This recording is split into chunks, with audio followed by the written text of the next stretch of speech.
ए पैगंबर, काफिरों का शहरों में ठाठ से घूमना तुम्हें धोखा न दे। ये दुनिया का थोड़ा सा फायदा है, फिर आखिरत में तो उनका ठिकाना दोज़ख है और वो बुरी जगह है। लेकिन जो लोग अपने परवरदिगार से डरते रहे उनके लिए बाग हैं जिनके नीचे नहरें बह रही हैं और वो उनमें हमेशा रहेंगे। ये अल्लाह के हां से उनकी मेहमानी है और जो कुछ अल्लाह के हां है वो नेकूकारों के लिए बहुत अच्छा है।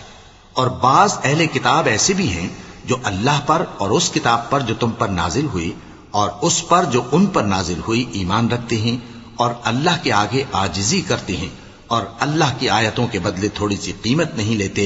यही लोग हैं जिनका सिला उनके परवरदिगार के हां तैयार है और अल्लाह जल्द हिसाब लेने वाला है। ए अहले ईमान, कुफ्फार के मुकाबले में साबित कदम रहो और इस्तिकामत रखो और मोर्चों पर जमे रहो और अल्लाह से डरो ताकि मुराद हासिल करो।